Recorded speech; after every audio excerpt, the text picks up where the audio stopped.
설 인사로는 복 많이 받으세요 하는 인사가 최고의 인사입니다. 그래서 여기에서 말하는 복의 내용은 각자가 자신에게 맞게 해석해도 됩니다. 여러분 모두 주님이 주시는 큰 복을 받으시기를 주의 이름으로 축원합니다. 가족들이 모이는 명절에는 행복한 시간이 되기도 하지만 가족 간의 제사 문제, 자녀들 문제, 부모 봉양 문제, 혹 재산 문제 등으로 자칫 대립과 갈등이 발생하기도 합니다. 주님이 원하시는 최고의 제사는 형제 자매가 함께 어울려 살아가는 모습임을 지난주에 말씀드렸습니다. 가족 간의 우애는 그리스도인이 양보하고 품어야 지속할 수가 있습니다. 그런데 우리 그리스도인들 가운데는 한국 교회 초기에 선교사들이 심어놓은 배타적이고 독선적인 신앙이 더 크게 자라지 못하고 그 수준에 이렇게 머물러 있는 분들이 계십니다. 배타적인 신앙은 명절에 형제 자매 간의 갈등, 친구들 간의 갈등, 이웃들 간의 갈등을 종종 발생하게 하는 요인이 되기도 합니다. 선교 초기 폐쇄적인 한국 사회에 복음을 심기 위해서는 강한 결단과 확고한 교리가 필요했습니다. 이 때문에 선교사들은 우리 사회의 극단적인 이원론적 신앙을 강조했습니다. 빛과 어둠, 선과 악, 영과 육, 교회와 세상, 생명과 죽음, 천당과 지옥을 구별해 놓고 선택하도록 그렇게 강조했습니다. 이 때문에 교인은 한국 사회에서 배척을 받고 많은 박해도 받았습니다. 하지만 교회에 다니기로 결단한 그리스도인들에게는 구원의 백성이라는 분명한 믿음이 생겼습니다. 비록 이 세상에서 모진 고난과 아픔을 겪을 수도 있지만 죽으면 하나님의 확실한 보상이 있다.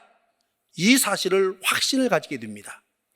이렇게 배타적이고 독선적인 신앙은 미신으로 가득 찬 한국 사회에 복음을 확고하게 뿌리내리게 하는 그런 역할을 합니다. 초창기 선교사님들의 대단한 공헌이라고 우리가 봅니다. 그런데 성경을 좀 자세히 공부해 보면요, 어떤 때는 선과 악, 생명과 죽음, 그 사이에 죽음을 각오로 결단해야 될 때도 있지만 어떤 때는 유연성과 포용성을 가지고 세상에 많은 것을 품고 감동시켜야 할 때도 있습니다. 복음이 뿌리내기 전에는요, 좀 고집스러운 확고한 신앙이 필요했다고 한다면 복음이 깊게 뿌리내린 뒤에는 유연한 신앙, 녹아지는 신앙으로 세상을 감동시켜야 합니다. 신앙은 역동적으로 움트고 자라야 합니다. 세상은 너무도 달라져 있는데 교인들의 신앙은 여전히 100년 전의 신앙 그대로 그 배타적인 신앙에 멈춰져 있다면 참으로 곤란합니다. 옛 신앙 그대로 머물러 있으면요, 내 신앙을 지키는 것은 참 좋습니다. 근데 그 신앙이 다른 사람에게 감동을 주지 못합니다. 오히려 배타적인 신앙은 독선적인 사고와 행동이 습관화되도록 해서 믿지 않은 사람들로부터 자꾸 갈등을 일으키고 배척을 당하기도 합니다. 이제 우리 한국 사회도 많이 변했으므로 한국 교회 신앙도 유연성을 가지고 많이 성장해야 합니다. 성경에는 두 가지가 다 기록되어 있어요. 독선적이고 배타적인 신앙도 기록되어 있고 개방적이고 포용적인 신앙도 성경에 기록되어 있습니다. 다행히 우리 교회는 배타적인 신앙을 넘어서서 포용적인 신앙, 폐쇄적인 신앙을 넘어서서 열린 신앙을 추구하는 교회입니다. 이 때문에 우리 교회 성도들은 신앙적인 문제로 가족 간의 다툼, 이웃 간의 갈등이 없을 수는 없겠지만 크지는 않을 것이다, 이렇게 확신해 봅니다. 그럼에도 불구하고 우리의 열린 신앙, 포용적 신앙이 성경 어디에 근거한 신앙인지를 때때로 점검할 수 있어야 합니다. 우리가 추구하는 포용적 신앙의 근거가 성경 어디에 있는지를 논리적으로 다른 사람에게 말할 수 있어야 그게 성숙한 신앙입니다. 이 시간은 믿지 않는 가족들, 이웃들을 이해하고 품을 수 있는 신앙적 근거가 되는 그 성경 본문을 가지고 함께 은혜를 나눠보려고 합니다. 예수님의 제자들도 초기에는 대단히 배타적인 구원관에서 벗어나지 못했습니다. 베드로를 비롯한 제자들의 구원관은 부활의 은총이 유대인에게만 주어졌다는 편협하고 배타적인 구원관이었습니다. 원래 이스라엘은 자신들이 믿는 야훼 하나님, 여호와 하나님이 이스라엘만을 선택하셨고 이스라엘만을 하나님의 백성으로 삼았다, 이렇게 확신하면서 살아온 민족입니다. 이들은 자신들만이 하나님 베푸시는 구원의 대상이고 비유대인은 심판의 대상으로 그렇게 보았습니다. 초대교회 구원관은 오직 이스라엘, 즉 유대인에게만 적용된다는 폐쇄적인 구원관이었습니다. 이런 베드로가 욥바라는 지역에 머물면서 한 번은 환상을 봅니다. 정오 때쯤 베드로는 비몽사몽간에 하늘에서 큰 보자기 같은 그릇이 내 구퉁이에 끈이 매달려 땅으로 내려온 것을 보았습니다. 거기에는 4발 가진 짐승들, 땅에서 기는 것들, 공중의 새들이 골고루 들어 있었습니다. 베드로는 하늘로부터 음성을 듣습니다. 베드로야, 일어나서 잡아먹어라. 깜짝 놀란 베드로가 대답합니다. 주님, 절대로 그럴 수 없습니다. 나는 속되고 부정하는 것은 한 번도 먹은 일이 없습니다. 그러자 또다시 하늘에서 음성이 들려왔습니다. 하나님께서 깨끗하게 하신 것을 속되다고 하지 말아라. 이런 일이 3번 있은 후에 보자기는 하늘로 들려서 올라갔습니다. 환상이 깬 후에 베드로는 도대체 이 환상이 무슨 뜻일까 하고 어리둥절했습니다. 그때 고넬료라는 로마 장교가 보낸 종이 베드로가 있는 집에 도착합니다. 이 고넬료의 종은 자기의 주인이 베드로 사도를 집으로 초청했다라고 말합니다. 그때서야 베드로는 자신이 방금 본 환상이 무슨 뜻인 줄 깨닫게 되었습니다. 로마의 장교는 여러분 비유대인입니다. 평소 같았으면 베드로는 절대로 비유대인의 집에 가지 않았을 것입니다. 유대인들은 지금도요, 음식 문제로 인해서 비유대인의 집에 가서 식사하는 경우가 거의 없습니다. 베드로는 이 환상을 통해서 자신이 가진 배타적이고 편협한 구원관, 이 구원관에 문제가 있다는 사실을 깨닫습니다. 그리고 이제는 비유대인들에게도 하나님이 주시는 구원의 은총에 참여하도록 전도하기 시작합니다. 그러므로 베드로의 환상은 초대교회 모든 유대 그리스도인들, 유대 그리스도인이라고 하면 유대인 가운데서 예수 믿는 사람들, 이 유대 그리스도인들이 가지고 있었던 배타적인 구원관을 바로 잡아준 사건이었습니다. 먼저 이 환상 속에 담겨져 있는 은유적 의미를 한번 살펴보도록 합니다. 내 귀퉁이가 메어져 있는 보자기 같은 그릇이 하늘에서부터 내려왔다, 이렇게 표현하고 있죠. 유대인들의 신학에 의하면 하늘에서 내려온 것은 모두가 거룩하고 정결한 겁니다. 하늘에서 내려왔다는 것은 하나님이 보내주셨다, 그것을 그렇게 표현합니다. 하나님이 보내주신 것들은 모두 다가 정결한 것들입니다. 그래서 하늘에서 내려온 4발 짐승들, 기는 생물들, 공중의 새들이 그 보자기에 담겨 있었습니다. 아마 여러분 가운데에는 이 본문에 대한 전이해를 가진 분들이 계세요. 전에 여러분이 주일학교에서 배웠던가 중고등학교 때 배웠던가 배운 그 전이해 분들이 계십니다.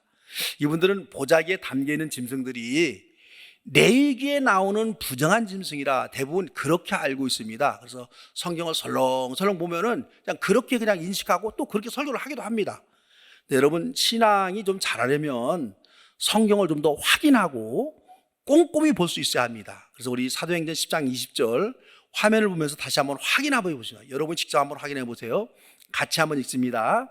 그 안에는 온갖 4발 짐승들과 땅에 기어다니는 것들과 공중의 새들이 골고루 들어 있었다. 저 구절을 잘 기억해야 돼요. 여기서 4발 짐승들이라고 분명히 기록해 놓고 있습니다. 4발 달린 짐승들이 다 부정한 짐승이 아닙니다. 유대인들이 깨끗한 제물로 쓰는 양, 염소, 소 등도 4발 달린 짐승입니다.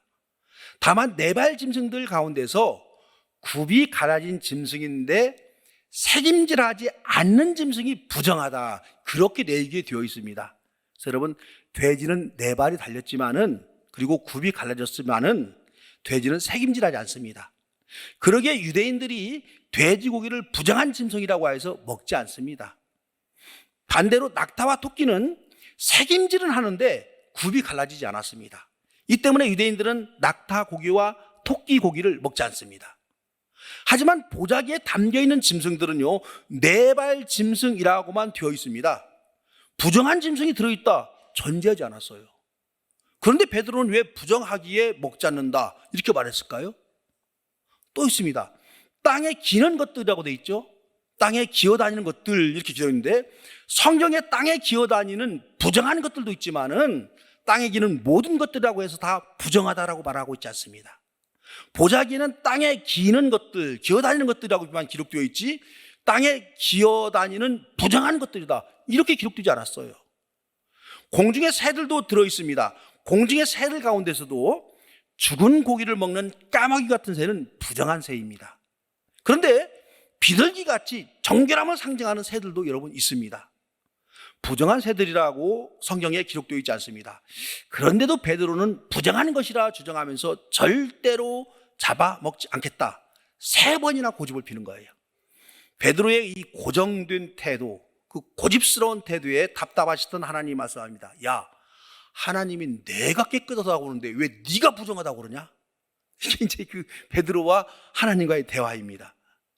하나님은 환상을 통해서 하나님이 지으신 4발 달린 포유로, 기는 파충류, 공중나는 재료 등 조류 등 그 어떤 것도 부정하게 지으신 것이 없다는 사실을 베드로에게 인식시키고 있습니다. 왜요? 하늘에서 내려왔다. 그 뜻이에요. 하늘에서 내려왔다. 거룩한 하나님이 여러분 이 세상을 만드셨습니다. 이 세상에 있는 모든 것들은 다 아름다운 것들이고 거룩한 것들입니다.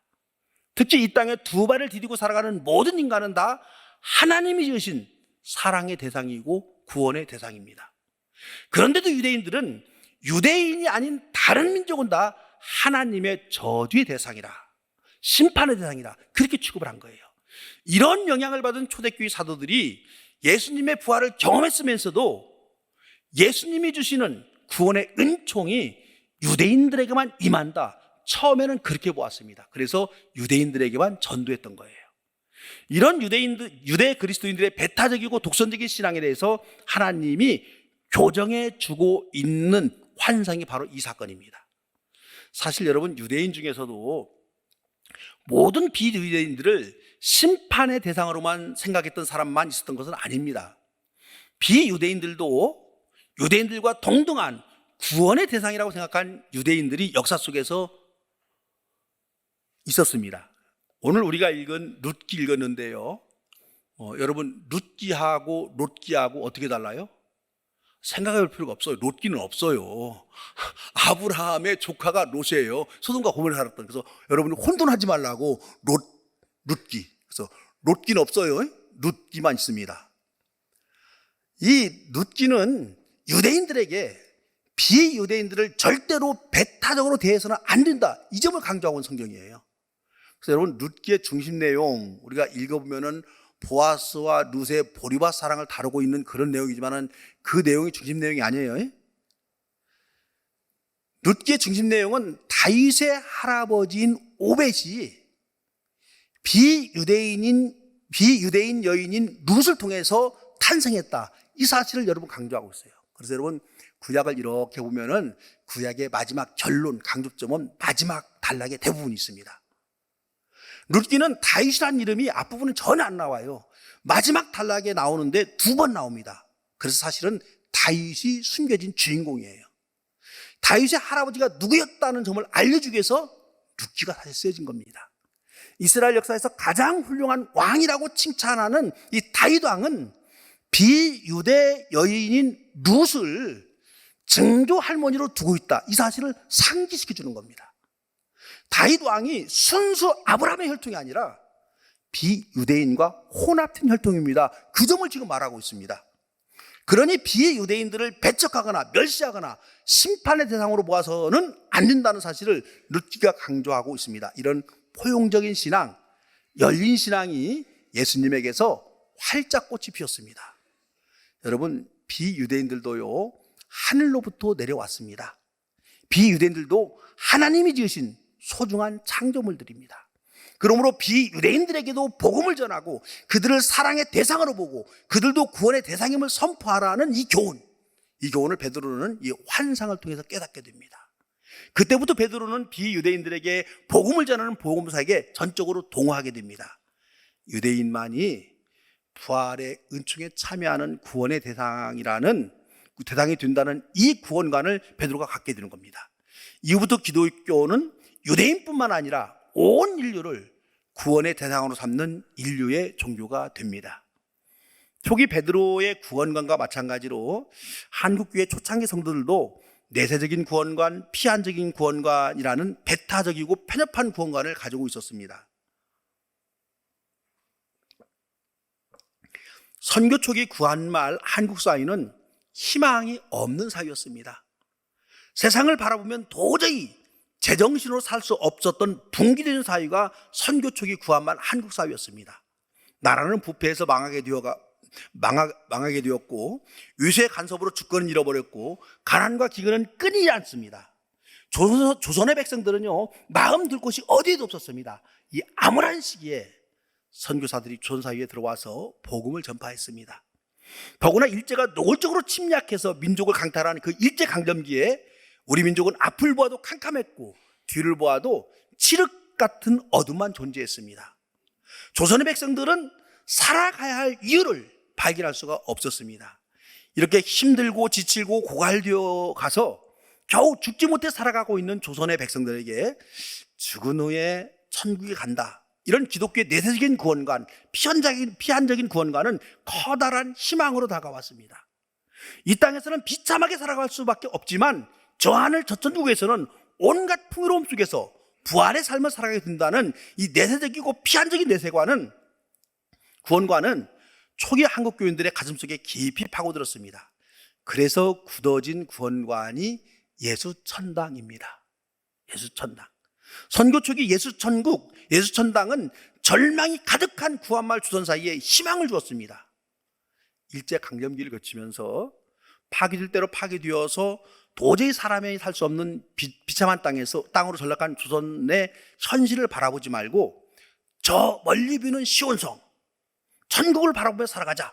이 예수천당은요 절망에 사로잡혀 있는 조선 사람들에게 살아야 할 이유를 충분히 제공해 주었습니다. 그런데 이 캄캄하고 어둠이 짙은 조선 사회에 한 줄기 빛과 같이 희망을 주었던 그 내세적인 신앙, 피한적 신앙도 시간이 가면서 자라지 아니하고 그대로 그 수준에 머물러 있으면 이게 문제가 됩니다. 예수천당이라는 구원관은 죽은 후에 구원을 얻게 된다는 구원관입니다. 이 구원관을 미래적 구원관, 내세적 구원관, 피한적 구원관이다, 이렇게 신학교에서는 말합니다. 이 내세적 구원관은 자칫 오늘 지금 우리가 살아가는 이 땅의 삶을 단순히 죽어서 천당 가기 위해서 통과해야 하는 과정으로만 생각할 수도 있게 합니다. 이렇게 여러분 한번 생각해 보세요. 중고등학교의 이 학창 시절이 오직 대학에 들어가기 위해서 준비하는 과정으로만 생각한다면 이게 제대로 된 교육이라고 말할 수 있을까요? 어떻게 생각하세요? 물론 여러분 중고등학교 교육은 대학에 들어가는 것이 가장 목표인 것이 분명합니다. 하지만 중고등학교 교육 그 자체에도 아름다움이 있고 기쁨이 있고 행복이 있고 인간으로서 필요한 인격과 소양을 갖춰야 할 그런 목적이 여러분 있습니다.